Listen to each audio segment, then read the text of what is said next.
सुप्रभात छात्रों। आज आपके लिए हम एक नया टॉपिक लाए हैं, बल्कि नया टॉपिक नहीं कर सकते। ये it's all about trapezium rhombus है। अब ट्रेपेजियम क्या होता है, रोम्बस क्या होता है, ये जानने के पहले हम आपको बता दें। आज के वीडियो में हम आपको ढेर सारी चीज़ें डिस्कस करेंगे, जैसे आपके डिस्ट्रैक्शंस। पर्सनली जब आप मैथ पढ़ते हो तो आपके मन में कैसे कैसे ख्याल आते हैं, आप कौन से फेज में हो और वो ख्याल से आप कैसे निपटोगे, आपको कौन से मैथ कब बनाने चाहिए और कैसे बनाने चाहिए। तो चलिए स्टार्ट करते हैं। सारी बातें थोड़ी देर बाद में, मतलब बीच में गैप ले लेके करेंगे। उसके पहले ट्रेपेजियम के बारे में कुछ जानते हैं। ट्रेपेजियम कैसे होता है, रोम्बस कैसे होता है। पहले ट्रेपेजियम। ट्रेपेजियम का डेफिनेशन होता है एक ऐसा क्वाड्रिलेटरल जिसमें दो साइड पैरेलल हो और बाकी दो का कोई अता पता नहीं हो। मतलब आपको ट्रेपेजियम के बारे में बहुत ज़्यादा बातें पता नहीं है, सिंपल बातें पता है कि इसके दो साइड पैरेलल होते हैं और बाकी दो साइड के बारे में कोई बहुत जानकारी नहीं होती है। दो साइड पैरेलल होते हैं मतलब पैरेलल साइड बोलते हैं। ध्यान देना, पैरेलल होता है, बराबर नहीं होता है, मतलब ये दोनों समानांतर होते हैं, समान नहीं। उसी तरह एडी और बीसी के बारे में देखो, ए बी और सी डी हम इन्हें बोलते हैं पैरेलल साइड्स। पैरेलल ही लिख दो, पैरेलल साइड्स। जबकि ए डी और बी सी को कहीं कहीं नॉन पैरेलल साइड लिखा होता है, कहीं ओब्लिक साइड लिखा होता है। ओब्लिक क्यों? ओब्लिक माने क्या होता है, तिरछा। तो ये ऐसे ही पैरेलल होते हैं, पैरेलल अनपैरेलल साइड। तो अब इन सब के बारे में और क्या होता है, इसके एरिया कैसे निकलते हैं। और ट्रेपेजियम का एक और नाम है, जिसका जो दूसरा नाम है उसका नाम हम बोलते हैं आइसोसेलेस ट्रेपेजियम। अब ट्रेपेजियम का आपको पता चल गया, दो साइड पैरेलल हो। अगर ट्रेपेजियम आइसोसेलेस हो जाए, आइसोसेलेस इसका हिंदी होता है समद्विबाहु, और समद्विबाहु मतलब दो साइड इक्वल है, दो भुजाएं समान है। दो भुजाएं समान है, मगर कौन दो समान हो सकती हैं, इन दोनों के बारे में कंडीशन है, ये समान नहीं है। तो समान कौन हो सकती हैं, दिमाग लगाओ, ए डी और बी सी। तो अगर किसी पैरेललोग्राम के रोम्बस के नॉन पैरेलल साइड्स आपस में इक्वल हो जाए, if non parallel sides of a trapezium are equal, then it is an isosceles trapezium. ये आइसोसेलेस ट्रेपेजियम है। एरिया में कोई बहुत फर्क नहीं पड़ता है, कैसे निकालते हैं क्या करते हैं, लेकिन एरिया का फॉर्मूला। तो ये तो प्रॉपर्टी हुई आइसोसेलेस ट्रेपेजियम की।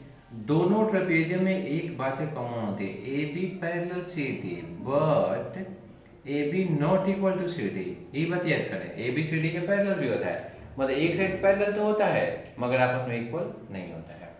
अब एरिया ऑफ ट्रेपेजियम का फॉर्मूला कैसा होता है, ट्रेपेजियम का एरिया आसानी से प्रूव करा जा सकता है। 9 क्लास में सेकंड टर्म में पढ़ना भी है कैसे। एरिया ऑफ ट्रेपेजियम का फॉर्मूला होता है 1/2 into sum of parallel sides into height. बस ये होता है। अब नॉर्मल क्वेश्चन में P1 P2 दिया होता है, हाइट दिया होता है। 8 के स्टूडेंट बहुत अच्छे से ध्यान देना, हमें हाइट एज पढ़ने की आदत है। 9 वाले को तो फिर भी डेवलप्ड होते हैं, 10 को तो पूछो ही मत। लेकिन 9 वालों को पता है वो हाइट देखने का आदत होता है, उनका भी लिखा होता है कभी कभी the distance between the parallel lines, या लिखा रहता है the perpendicular distance between the parallel lines. अब डिस्टेंस किसको बोलते हैं, मैथ की नजर में इन दोनों के बीच में यहां से यहां तक एक लाइन खींच दो। तो ये जो लाइन, इसे जो आप डिस्टेंस बोल रहे हो, ये डिस्टेंस नहीं है तो मेड बना दिया, MAD ना। तो ये जो लाइन होती है, ये लाइन डिस्टेंस कहलाती है। इस डिस्टेंस को परपेंडिकुलर डिस्टेंस, शॉर्टेस्ट डिस्टेंस, या एक और नाम से पुकारते हैं, इसका तीसरा नाम है हाइट। आप इतने से कम चलो।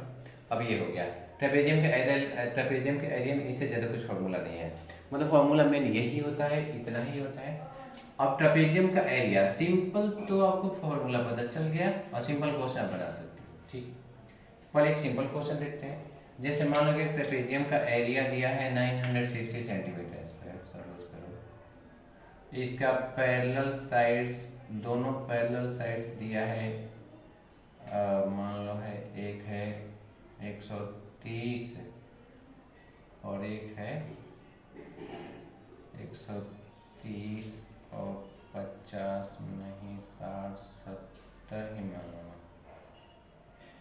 दूसरा साइड है 70 सेंटीमीटर, एरिया 960 सेंटीमीटर है।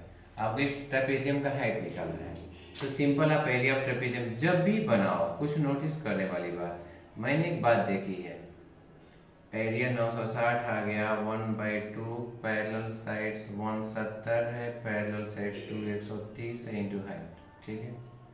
960 equal to 1/2 into 200 into H, 2 से 200 कटेगा 100 टाइम में, और एच हो जाएगा 960/100 यानी 9.6 सेंटीमीटर। ऐसे ऐसे ही करके निकालते हैं।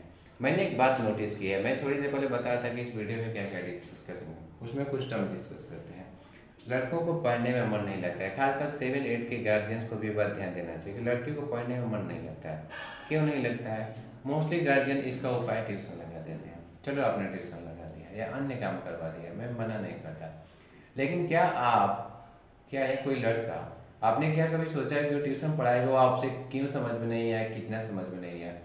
पहली बात, मैं टीचर्स को भी आग्रह करूंगा, आपको भी कुछ बातें समझ नहीं होती है, आप बच्चों की फीलिंग समझो। आप बस एक बात में कह सकते हो कि तुम बहुत गंदा हो, तुम बहुत बैल हो, तुम ये हो वो हो, जानो नेगेटिव कमेंट कर सकते हो। आपको पता नहीं है ये कितने नेगेटिव कमेंट्स आपके कई लड़कों के जीवन बर्बाद कर देते हैं। मेरे पास कई ऐसी स्टूडेंट थे, ये लोग मुझसे पूछते थे 9-10 में कि सर ये सब्ट्रैक्शन कैसे होगा, -3 में से -5 घटेगा तो क्या होगा। मैंने बताता था, उन्हें बाद में थोड़ी देर बाद समझ में आ जाता था। मैंने एक बात भी नहीं कहा कि तुम क्लास 10 में हो तो तुम्हें नहीं आएगा। अब दिक्कत ये है कि टीचर्स के लिए वो जो मोमेंटरली मोमेंट है, कुछ क्षणिक बातें हैं, फ्लो में बोल देते हैं कि तुम्हें नहीं आएगा, तुम्हें नहीं आएगा। आप जब अपने को अंडर एस्टिमेट नहीं कर सकते तो दूसरे को भी नहीं करना चाहिए। ये बातें उसके माइंडसेट से बनी हैं। कई लड़कों का मैथ में चिढ़ हो जाता है, बस शिक्षक की इस बात में कर दीजिए। आप शिक्षक नहीं बन के मत सोचो, आपका काम शिक्षा देना नहीं है, आपका काम एक गुरु बन के समाज को रोशन करना है। तो जब आप समाज को रोशन करने जा रहे हो तो आपको कुछ बातें ऐसी सोचनी चाहिए कि लड़के आपसे उत्साहित हों, आप उनका उत्साह वर्धन कर पाओ। आपका काम उन्हें मोटिवेट करना है, आप उनका प्रेरक बनो, आप उन्हें कुछ समझाओ। चीज़ें जो अव्यवस्थित हुई हैं जीवन की, उसको व्यवस्था में लाओ। दिमाग में उनके, वो आपसे बहुत इंटेलिजेंट हैं, उन्हें उनके पसंद की चीज़ें, जैसे आज के लड़कों को मोबाइल दे दो, आपको समझ में नहीं आएगा। कई टीचर को व्हाट्सएप पे मैसेज पढ़ने नहीं आता है, भेजने की बात छोड़ो, और वो लड़के आसानी से करते हैं। उतना तेज दिमाग एक सिंपल एरिया ट्रेपेजियम में, ये ऐसे में कहा जाता है। बस ये है कि आपने उनको स्ट्रक्चर नहीं बताया है। आप जो बता रहे हैं, आप उनको ये समझाने में नाकामयाब हैं कि आप जो बता रहे हैं उनके लिए कैसे उपयोगी है, आप उनका कितना उपयोग कर सकते हैं। तो सबसे पहले उन्हें जोड़िए, उन्हें वो मत बताइए जबरन कि ये तुम्हारा सिलेबस है, तुमको आना ही चाहिए। जहाँ जबरन आता है वहाँ उत्साह खत्म हो जाता है। तो अब आपको क्या करना चाहिए, लड़कों को मैं बात बता रहा हूँ, तुम वो मत पढ़ो जो तुम्हें नहीं आ रहा है, वो टीचर के लिए छोड़ दो, सिलेबस के लिए छोड़ दो, ऐसे के लिए छोड़ दो पकाता है। वो पढ़ो जो मज़ेदार है। कई लड़कों को मैंने इंटरेस्ट जगाया है, वो 5, 6, 7 में फैक्टराइजेशन सीख लेते हैं। आपको विश्वास नहीं होगा तो मेरे कईयों क्या कहूँ, मेरे सारे स्टूडेंट्स, उन्हें फैक्टराइजेशन सीखता है, उन्हें लगता है कि मैं 9-10 का चीज़ सिखाता हूँ तो वो सीख के बहुत मज़ा फील करते हैं। मुझे उस क्लास के लड़कों तक ये पूछने में ख़राब लगता है कि तुम 9-10 में हो तो तुमको सब्ट्रैक्शन नहीं आया है, या मल्टीप्लाई नहीं आया है, HCF नहीं आया है। ये सारी बातें छोटी छोटी होती हैं, कॉमन होती हैं, छोटे क्लास की होती हैं। लेकिन बच्चों को जब आप ये सब्ट्रैक्शन जैसे कमेंट करोगे तो वो नेगेटिव फील करने लगते हैं। तो इस नेगेटिविटी से पार पाने के लिए टीचर्स को क्या करना चाहिए, आप उन्हें उनके इंटरेस्ट का चीज़, उन्हें फैक्टर में इंटरेस्ट है, उन्हें ऐसी चीज़ें सिखाओ जो काम की हो, उन्हें मज़ेदार लगे।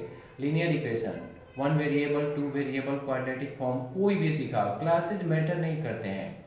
जब 7 साल 8 साल का लड़का मोबाइल में ऐप बना सकता है, मैंने डाउनलोड करने को नहीं बोला है, बना सकता है, तो उस 7 साल के लड़के के लिए क्वाड्रेटिक इक्वेशन समझ पाना 10 साल के लिए कोई मुश्किल नहीं है। आप डर रहे हैं क्योंकि आप देर से सीखे हैं। आज की जनरेशन की IQ आपकी तुलना में काफ़ी ज़्यादा है, ठीक, तो आप उनके लिए सिखाओ। ऐसा नहीं है कि सबको आ जाएगा, मगर ऐसा नहीं है कि किसी को नहीं आएगा। आप में दम है तो आप 40% को बता दीजिएगा, ये 40% आपका ट्रेजरी है, वही आपका नाम लेंगे। और बाकी कोई ऐसा नहीं कि 100% आप परफेक्ट कर पाओ। झूठ मूठ बातें नहीं, नकली बातें नहीं। स्टूडेंट्स भी आप अपने इंटरेस्ट की चीज़ें समझो, आपको क्या आता है। और पढ़ते समय मैं ये नहीं कहूँगा कि आप मोबाइल मत रखो, ये वो सब नकली बातें हैं, पॉसिबल नहीं है। मगर मैथ पढ़ रहे हो तो मोबाइल को एक्टिव मोड में न रखने के बजाय खाली म्यूजिक प्ले करो, स्लो म्यूजिक जो आपको डिस्टर्ब मत करे, डिस्ट्रैक्ट मत करे, बस सुनाई पड़े, मजा आए। फैक्टर बना के देखो, समय बीत जाता है पता नहीं चलता। 2-4 घंटे तो टाइम पास होता है आपको यूट्यूब वीडियो से ज़्यादा फैक्टराइजेशन से। यूट्यूब वीडियो में डिस्ट्रैक्शन बहुत होता है, ये देखूँ वो देखूँ सजेशन, वहाँ कुछ नहीं है। वहाँ नीचे क्वेश्चन है, मस्त क्वेश्चन है, सब आता है, थोड़े हर्डल हैं, थोड़े ऑब्स्टेकल्स हैं और उन सबकी भरमार है। टेलीग्राम पे मैंने एक चैनल बनाया है, सच गणित Sangeeta for Shashi from Shashi cool ऐसे करके है। तो अगर आप, मैं उसका लिंक अगली वीडियो में दे दूंगा, तो आप वहाँ पे अपने क्वेश्चन डायरेक्ट शेयर कर सकते हो, मतलब कोई दिक्कत नहीं है, आप डायरेक्ट बिना परेशानी के। ये सारी बातें आपको सारी इंस्टेंट परेशानी, आपको सारे प्रॉब्लम बचा देगी। और अब हम शायद टॉपिक से दूर हो रहे हैं। अब ट्रेपेजियम जब इतना आसान है तो शशि सर क्यों लाए? ट्रेपेजियम आसान है क्योंकि इसमें हाइट दिया है, P1 दिया है, P2 दिया है। ट्रेपेजियम भारी कब होता है और ट्रेपेजियम के सबसे यूनिक क्वेश्चन कैसे होते हैं, अब यहाँ के लिए आपको कुछ नई नई बातें, नई नई बढ़िया से देखनी है। मैं आपको क्वेश्चन भी लिख देता हूँ, एनसीईआरटी या कई बुक के कॉमन क्वेश्चन है, आपको एकदम से जाननी चाहिए। देखो पहले क्वेश्चन फिर फिगर। मैं जो अभी क्वेश्चन दूंगा बिना फिगर का नहीं बनेगा। क्वेश्चन है parallel sides of trapezium are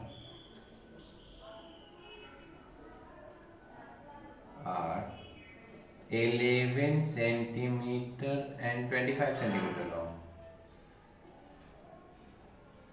if non parallel sides are, कहीं कहीं ओब्लिक भी लिखा होता है तो आपको इस वर्ड से परेशान नहीं होना है। If non parallel sides are 13 and 15 centimetre long, find area of trapezium. मैं मेरे व्यक्तिगत अनुभव बता रहा हूँ। जब मुझे एक क्वेश्चन मिला, बोलो ये तो बहुत ईजी है, 11 दिया है, चलो 11 लिख लिए, 25 दिया है, ये भी लिख लिया, 13 दिया है, ये 15 दिया है, ये भी लिख लिया। अब क्या चाहिए, तो बन जाएगा यार। बनाने लगा। अब मैं फॉर्मूला कैसे लगा रहा हूँ, 1/2 सम ऑफ पैरेलल साइड्स इनटू 5। चलो पैरेलल साइड देख लिया। मस्तिष्क को झटका तब लगा जब पता चला कि इसमें तो हाइट ही नहीं दिया है। और ये क्वेश्चन ध्यान से देखो, बहुत इंपॉर्टेंट क्वेश्चन, ढेर सारी बुक्स में इस क्वेश्चन के लिए लिखा है hots, high order thinking skill. क्यों है हाई, क्यों है ऐसा ऑर्डर वाला क्वेश्चन? विजयादशमी के पावन पर्व, ये वीडियो में बना रहा हूँ, विजयादशमी का फेस्टिवल चल रहा है, फिर भी मैं सोच रहा हूँ थोड़ा आपके लिए कुछ नई नई क्रिएटिविटी डाली है। तो ये क्वेश्चन भारी होने के पीछे रीजन क्या है? क्योंकि इसमें हाइट नहीं दिया है। अगर इस क्वेश्चन में हाइट दिया होता तो क्वेश्चन में दम नहीं है, तो हाइट कहाँ से निकलेगा यार? ट्रेपेजियम का हाइट नहीं पता चल रहा है। इसके लिए आपको एक कंस्ट्रक्शन करना है, ध्यान दो। 2-3 स्टेप हैं जो आप स्किप नहीं कर सकते, मतलब उसे बच नहीं सकते, उन श्रेणियों को, उन रास्तों को फॉलो करना ही होगा। तो पहला रास्ता है कि हम AD पैरेलल BE एक लाइन अपने मन से ड्रॉ करते हैं फ्रॉम B। इसका फायदा क्या होगा? AB पैरेलल DC शुरू में था, AB और AD पैरेलल BE मैंने ड्रॉ कर दिया, तो A मैंने ड्रॉ किया, उसे देखो ऐसे हो गया। अब ध्यान से सुनो, AB parallel DE, AD parallel BE, इतने क्लास तक आपको पता हो जाना चाहिए। इसका मतलब ABD क्या हो जाएगा? पैरेललोग्राम। क्यों हो जाएगा? क्योंकि अपोजिट साइड जो है पैरेलल है, ये इसके पैरेलल, ये इसके पैरेलल, पूरा फिगर पैरेललोग्राम हो गया। मतलब इतना वाला पैरेललोग्राम के आमने सामने साइड इक्वल होते हैं। इसका मतलब जो AB होगा वो DE के इक्वल होगा, और कितना होगा? 11। आपको आ गया। AD जो होगा वो BE के इक्वल होगा, 13। क्यों होगा? क्योंकि opposite sides of parallelogram are equal. Parallelogram के जो आमने सामने के साइड होते हैं आपस में क्या होते हैं? इक्वल। तो चलो आपको इतना समझ में आ गया। अब क्वेश्चन ये है कि ये 13 हो गया, ये 11 हो गया, ये पूरा 25 है। 25 कौन है? ध्यान से देखो, ए सी सर हमारे 25 है, सॉरी डी सी सर हमारे 25 हैं, डी सी सर दो पार्ट में है, डी ई और ई सी। डी सी 25, डी ई 11, तो इसे निकल गया 25 माइनस 11 मतलब कितना हो गया? 14। ये कितना हो गया? 14। तो ट्रेपेजियम का ढेर सारी बातें पता चल गया, हाइट नहीं निकला यार। सारी बातें मैंने उठपटांग काम बहुत सारे करे, आपको ये सब चीजें 2-3 बार रिवाइज करके देखनी पड़ेगी, कई बार फिर से समझ में आएगा।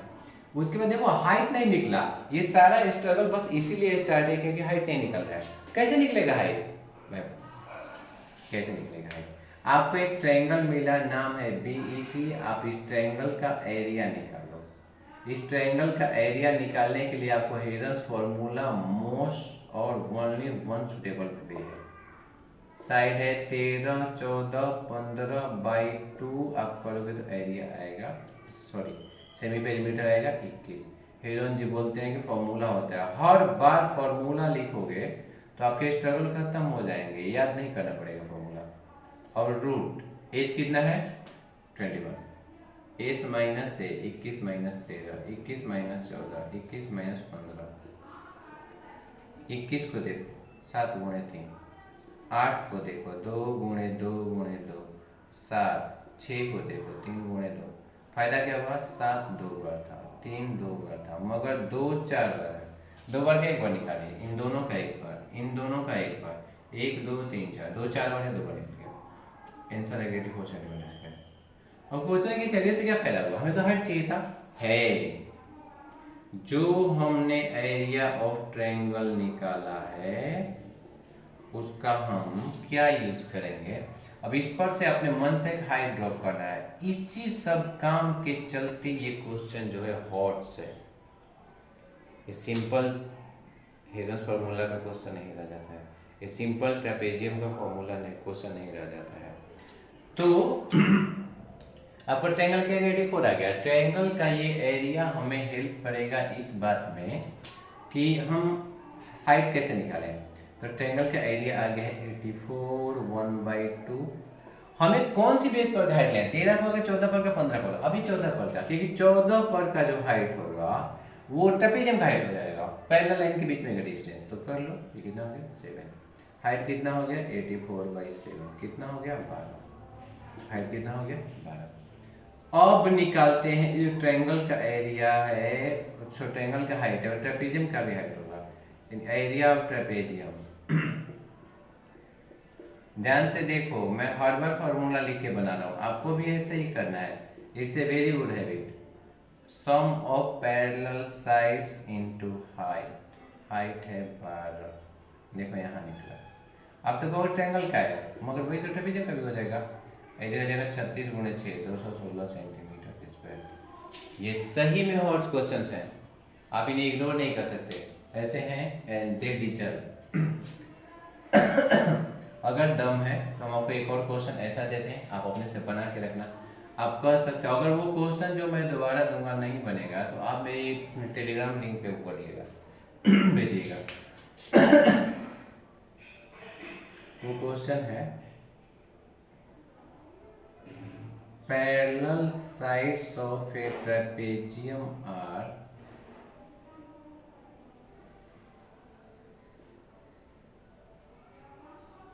trapezium are 63 centimeter and 80 centimeter long if oblique sides are of 25 and 26 centimeter, find its area। सोच रहा था कि मैं इसके बारे में आपको क्लू दे दूं, मगर नहीं, क्लू दे दूंगा तो आपके लिए समझना मुश्किल होगा, फिर आप वो करोगे। तब दोबारा देखो वीडियो, आपको अगली बार ये तुरंत समझ में आएगा कि कैसे करना है, क्या करना है। क्वेश्चन को मैं तो कहता कॉपी लेके बैठो, जब भी मेरी वीडियो देखो कॉपी लेके बैठो, आपको समझने में ज़्यादा आसानी होगा।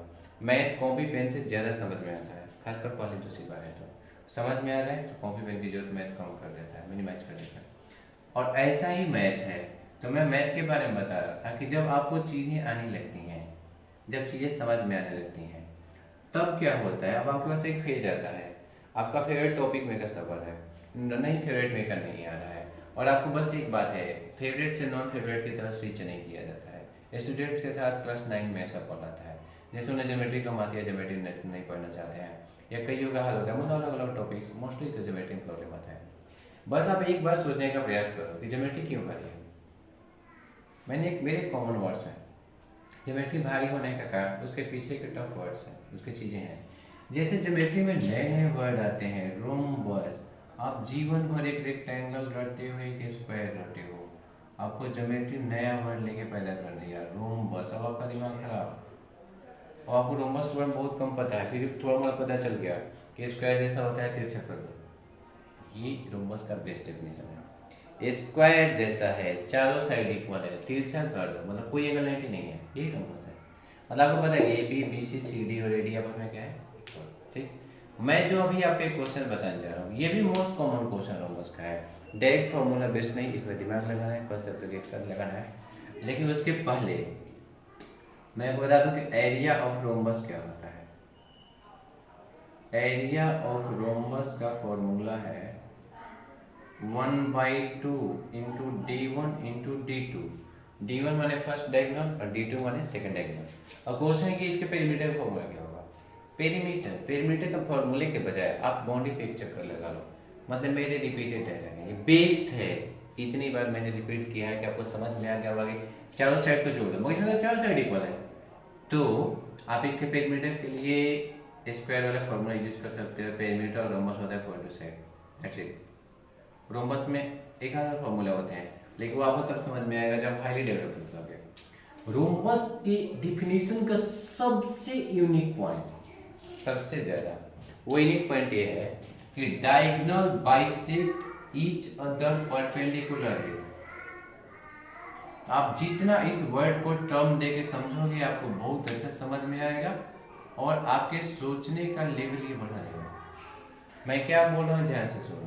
रोम्बस के डायगोनल एक दूसरे को परपेंडिकुलरली बाइसेक्ट करते हैं। बाइसेक्ट इन्हीं सब पे चलते इंग्लिश में कम आता है, ज्योमेट्री कम आता है। इंटरसेक्ट माने होता है दो लाइन एक दूसरे को काटे, और बाइसेक्ट का मतलब होता है दो लाइन एक दूसरे को बराबर भाग में काटे। यहाँ बाइसेक्ट का मतलब होगा ए ओ और ओ सी आपस में इक्वल होगा, बिल्कुल होगा। ए सी पूरा मान लो 48 है, तो ये क्या होगा, ए ओ उसका हाफ होगा। उसी तरह ओ बी और ओ डी भी आपस में इक्वल होता है। दूसरा बात, 90 पे ये एंगल कौन बनाएगा, राइट एंगल। ये ट्रायंगल एंगल 90 है और 90 वाले एंगल कौन बोलते हैं, राइट एंगल। तो क्वेश्चन ये रह जाता है कि इस 90 का हम कितना फायदा उठा सकते हैं। 90 का सबसे अच्छा फायदा आदमी उठाता है एंगल में कॉम्प्लीमेंट्री करके और पाइथागोरस थ्योरम लगा के, ठीक। पाइथागोरस थ्योरम, इसके इतने 2-4 वीडियो हैं, बहुत शानदार वीडियो है, आप कह सकते हैं मेरे मोस्ट वॉच वीडियो है, फर्स्ट वीडियो है, कितने इंप्रेसिव है, मैं आपको अपने से कहता हूँ, अब एक बार देखो।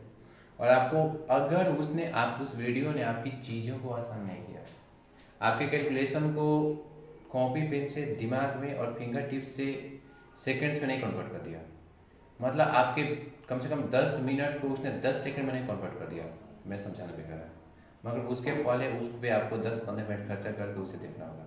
चलो आप देखोगे, मुझे पता है वीडियो का टॉपिक कैसे परपेंडिकुलर बेस नहीं होता, हाइपोटेनस कैसे निकालते हैं, ठीक। अब इस रोम्बस का मुझे एरिया निकालना है। अब क्वेश्चन देखो आप, अगर सिंपल D1 और D2 दिया हो तो अब फॉर्मूला निकालेंगे 1/2 D1 इंटू D2। लेकिन इसके क्वेश्चन कैसे ऐसे होते हैं, देखो मैं टफ क्वेश्चन की बात कर रहा हूँ। Perimeter of a rhombus is 100 centimetre if one of its diagonal is 48 centimeter long, find its area। मेरे स्टूडेंट जानते हैं, जो मेरे फेवरेट स्टूडेंट हैं, वो जानते हैं इस क्वेश्चन को टफ करने के लिए मैं हाइट देता हूँ, एरिया तक सब पहुँच जाते हैं, हाइट तक रेयर लोग। तो आप देखो ना, जब देख ही रहे हो, जब आपको सब कुछ यहाँ अच्छा मिल रहा है, आप इस चैनल को लाइक कर ही लिए हो, सब्सक्राइब कर ही लिए हो, नहीं करे हो तो क्या हो, कुछ आपको बताएगा कितनी बड़ी गलती करो तो आप कर लो उस गलती को सुधार। लेकिन अगर आप कर लिए हो तो आपको ढेर सारी यूनिक चीज़ें भी देखने को मिलेंगी। पर इस रोमबस के फिगर के बारे में, पेरीमीटर और centimetre, one of it diagonal 48 centimetre. इसका एक डायगोनल मान लो AC या BD, इनमें से कोई एक जो है 48 सेंटीमीटर है। हमें इस रोमबस का एरिया निकालना है। इस एरिया के लिए दिमाग लगाना है, दिमाग लगाना स्टार्ट ऐसे। इस क्वेश्चन को बनाने के दो ढंग है। तो सबसे पहले मैथमेटिकल ढंग जो मेरे स्टूडेंट्स को पसंद आएगा। क्यों आएगा? क्योंकि उन्हें पता है कि ये कैसे समझे। तो मान लो AC है 48, AO कितना होगा? हम क्या बोले, AO OC के बराबर होगा और AC का हाफ होगा। AC को हम माने 48 तो ये होगा 24, ये कितना होगा 24। पेरीमीटर होता है 4 इंटू साइड। चलिए जी, पेरीमीटर क्वेश्चन में दिया है 100 इक्वल टू 4 इंटू साइड। इसका फायदा आपने पेरीमीटर निकाला 100/4, कितना हो गया 25 सेंटीमीटर। धीरे धीरे चीजें सेफ ले रही हैं। आपको फिगर बनाना मस्ट है, आपको ऐसे सोचना मस्ट है। और आपने एक ट्रायंगल सोच लिया AOB जिसमें परपेंडिकुलर और हाइपोटेनस पता चल गया। एक्चुअली हाइपोटेनस कैसे पहचानते हैं, परपेंडिकुलर कैसे पहचानते हैं, इसके लिए भी शॉर्ट ट्रिक्स है। शॉर्ट ट्रिक्स ये है कि 90 के सामने वाले को हम लोग बोलते हैं हाइपोटेनस। 90 के 25 है, हाइपोटेनस हो गया। अब आपको OB निकालना है। आप पूछोगे क्यों? क्योंकि एरिया निकालना है। मगर एरिया को OB से क्या मतलब है ना, रोमबस के एरिया का फॉर्मूला आता है 1/2 D1 इंटू D2। D1 दिया 48, D2 के लिए OB करते हैं। तो हाइपोटेनस स्क्वायर होता है परपेंडिकुलर स्क्वायर बेस स्क्वायर। ये आप सबको बता रहा हूँ, वरना मेरे फेवरेट में पता है 24 7 25 है, 7 कहेंगे इसको पूरा 14 बोलेंगे। तो आप देखो आपका भी कैसे हो जाएगा। ये 25 से स्क्वायर है, परपेंडिकुलर 24 हो गया है। अब बेस स्क्वायर निकालो, बेस स्क्वायर हो जाएगा 625 माइनस 576, ये प्लस इधर जाएगा, यानी बेस का स्क्वायर होगा 49, बेस होगा 7। OB कितना हो गया 7। तो OB 7 होगा। BD कितना होना चाहिए? BD होगा OB का दुगना, मतलब 7 दूना 14। अब रोमबस का एरिया निकल गया, हाफ D1 D2, हाफ 48 14, 48 गुणे 7 ये होता है 336 सेंटीमीटर स्क्वायर। ये रोमबस का एरिया निकल गया। और रोमबस का एरिया काम की चीजें हो गई, मतलब बहुत सारी बातें आपने सीख ली है। मगर इस क्वेश्चन का टफेस्ट पॉइंट, मतलब मेरे लिए ऐसा बोल रहा हूँ, इस क्वेश्चन का टफेस्ट पॉइंट है रोमबस का एरिया निकल गया, हाइट नहीं निकल गया। समझ में नहीं आता कि हाइट ये है कहाँ, हाइट दिखेगा कैसे, या दिखेगा नहीं तो निकलेगा कैसे, ये सबसे टफेस्ट पॉइंट है। तो आप इसके हाइट के लिए आप फिगर को जरा ऐसे देखो। हाइट कौन होता है? साइड पे जो सीधा 90 का एंगल ऊपर से बना है, ऐसे, ये हाइट है।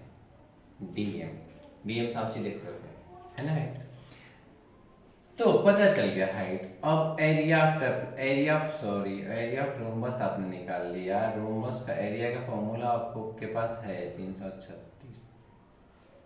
और अब हाइट आपके फॉर्मूले में 1/2 D1 D2। परेशान हो, लेकिन याद करो रोमबस अपनी सारी प्रॉपर्टी में पैरेललोग्राम होता ही है। तो रोमबस का एरिया पैरेललोग्राम वाला एरिया अगर निकाल लो तो मजा आ जाए। तो बेस इंटू हाइट, बेस कितना है 25, हाइट आपको पता चल गया, कितना पता चल गया, हाइट हो जाएगा 336/25।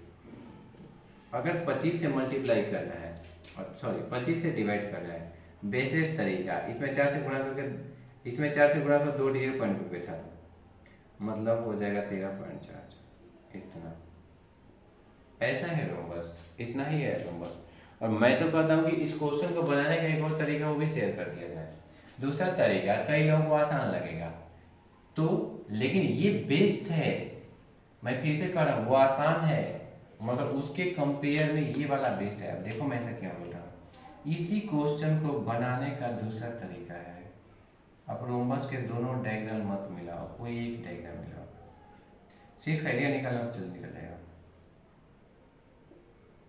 पेरीमीटर था, पेरीमीटर 100 दिया था, तो साइड कर लोगे 25, ये 25, ये 25, ये 25, एक डायगोनल 48 दिया है। तो आप क्या करो, आप इसमें ये वाला निकालो, हिगन्स फॉर्मूला से ट्रायंगल का एरिया निकालो, तो ये क्वाइट इजी हो जाएगा। मतलब आपको इस तरीके में थोड़ी सी आसानी होगी। आप ट्रायंगल का एरिया निकालो। अब देखना वही आएगा। अब आपके पास एक ट्रायंगल है, ट्रायंगल ए बी सी, इसके एरिया के लिए स्ट्रगल कर रहे हो। इसके एरिया के लिए आप कौन सा फॉर्मूला लगाओगे? हेरोस फार्मूला। हेरोस फार्मूला सबसे पहले क्या निकालते हैं? एस। एस कैसे निकालते हैं? ऐसे, A plus B plus C by two. 25 25 50 और 48 98 बाई 2 49। एरिया कौन था? Root S. हर बार फॉर्मूला पूरा लिखो। This will make you a perfect इंसान। स्टूडेंट तो पक्का कर दे। ये 49 हो गया, 49 माइनस 25 24 हो गया, 49 माइनस 25 24 हो गया। बहुत आसान से निकला। 49 का 7 हो गया, 2 24 का निकल गया 168। इतना तो तय है ना कि इन दोनों ट्रायंगल का एरिया सेम होगा, साइड से सेम है। तो मतलब एरिया ऑफ रोम्बस अपना जो होगा 2 into area of triangle ABC. ठीक है, 2 इंटू 168। 168 कितना आ गया? 336। तो ये दूसरा तरीका है। I hope you enjoy. मतलब सब कुछ है, मैं आपको एकदम चैलेंज क्या दूँ, कहीं क्वेश्चन मिल जाएंगे। मगर क्लास 7 8 और 9 इन दोनों से टफ क्वेश्चन जो मैंने अभी डिस्कस किए हैं, इन दोनों से टफ क्वेश्चन रोम्बस और ट्रेपेजियम नहीं मिलते हैं। मगर खबर नहीं है मेरा वो लाइक समझ सकते हो। अगर मिलते हैं कॉमन मैटर लेगा, वहाँ सब मिलेगा, वहाँ जन्नत मिलेगा। तो चलो मैथ के लिए जन्नत की तलाश करते हैं। और नेक्स्ट वीडियो के लिए वॉच करने के लिए आपको very very thanks. Have a wonderful day.